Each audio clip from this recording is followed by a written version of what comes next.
नमस्कार, आप देख रहे हैं ई न्यूज भारत और मैं हूँ श्रुति दादिज। आज हम बात करने जा रहे हैं जैसलमेर की उस जनाक्रोश रैली की, जो केवल रैली नहीं बल्कि राजस्थान की आत्मा, उसकी परंपरा, उसकी गोचर और ओरण भूमि के अस्तित्व की लड़ाई बन चुकी है। ये सिर्फ जमीन की कहानी नहीं, ये पशुओं, परंपरा और पहचान की पुकार है।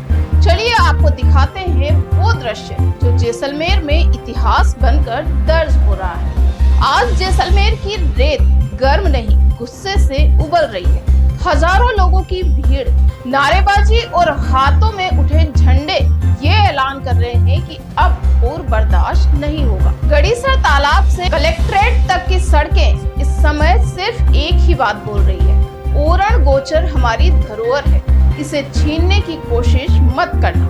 यहाँ गाय भैंसे तो नहीं, लेकिन उनके हक की लड़ाई में इंसानों की कतारें लग चुकी है।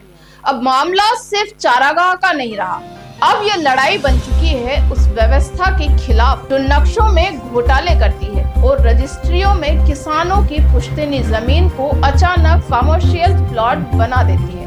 सवाल उठता है कि क्या प्रशासन का कंप्यूटर गोचर की घास भी खा गया है? जैसलमेर की सड़कों पर आज वही लोग हैं जो कल तक चुपचाप बेल की नालियां ठीक कर रहे थे, खेत की बाड़ बना रहे थे। आज वही किसान ट्रैक्टर छोड़कर तख्ती पकड़े खड़े हैं, क्योंकि सरकार ने उन्हें मजबूर कर दिया। अब जमीन बचाओ वरना कल गाय भी न बचेगी और गांव भी। इस जनाक्रोश रैली की सबसे बड़ी ताकत है वो साधु संत जिनके आश्रम आज तक केवल धार्मिक आयोजनों के लिए जाने जाते थे, लेकिन अब वे भी लाठी पकड़कर सड़क पर उतर आए हैं और कहते हैं कि ओरण कोई सरकारी फालतू जमीन नहीं, यह आस्था की जीवित मिसाल है। अब आप ही बताइए, जब संत भी गुस्से में आ जाए तो समझिए पाप का घड़ा भर चुका है। विधायक रविंद्र सिंह भाटी भी इस रैली में कंधे से कंधा मिलाकर चल रहे हैं। विधानसभा में आवाज उठाने से लेकर रैली में पसीना बहाने तक भाटी बता रहे हैं कि वे चुनावी मुद्दा नहीं, जीविका और जनजुड़ाव का प्रश्न है। वो खुलकर कह रहे हैं कि आज अगर गोचर गई तो कल आपकी गाय भूखी रहेगी, परसों आपका बच्चा दूध को तरसेगा और फिर सरकार कहेगी अमूल खरीद लो। व्यवस्था भी पूरे अलर्ट में है। जैसलमेर की गलियों में पुलिस की गाड़ियां घूम रही है, ट्रैफिक डाइवर्ट किया गया है, बैरिकेड्स लग चुके हैं, लेकिन सवाल वही कि जब गोचर पर कब्जा हुआ तब प्रशासन की नींद क्यों नहीं टूटी? रैली की तैयारियों में भी पूरी योजना बनाई गई है। कौन सा वाहन कहाँ रुकेगा, कौन पैदल चलेगा, किसे पार्किंग मिलेगी, सब फिक्स है। ऐसा इंतजाम तो शायद वीआईपी शादियों में भी नहीं होता होगा, लेकिन शायद अब ओरण बचाना भी किसी दुल्हन को विदा करने जैसा भावनात्मक मुद्दा बन चुका है।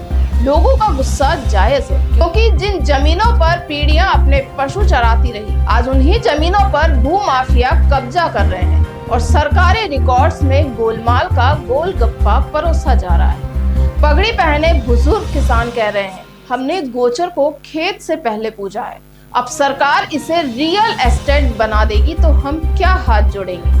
महिलाएं भी बड़ी संख्या में पहुंच रही है, उनके हाथ में चूड़ियां जरूर है, लेकिन बात ऐसी कर रही है कि सत्ता की दीवारें हिल जाए। एक महिला का कहना है कि अगर हमारी बकरियां भूखी मरेंगी तो कलेक्टर साहब के भाषणों से पेट भर जाएगा क्या? अब सरकार से सीधा सवाल, क्या जैसलमेर की गोचर और ओरण भूमि आपके मास्टर प्लान के किसी राइट टू एरर में चली गई, या फिर भू माफिया की ईएमआईज वसूलने के लिए यहाँ की संस्कृति गिरवी रख दी गई? तो जैसलमेर आज अपने अस्तित्व की लड़ाई लड़ रहा है। ये केवल एक जिले की लड़ाई नहीं, ये पूरे राजस्थान की चेतना की आवाज है। ओरण और गोचर केवल जमीन नहीं, वो आत्मा है जो हमारी परंपरा को जिंदा रखती है। अब सरकार को फैसला करना है, वो इस आत्मा को बचाएगी या विकास के नाम पर उसे कुचल देगी। मैं हूँ श्रुति दादिश, ई न्यूज भारत के साथ आपको जोड़े रखेंगे ऐसे ही सच्ची खबरों के साथ।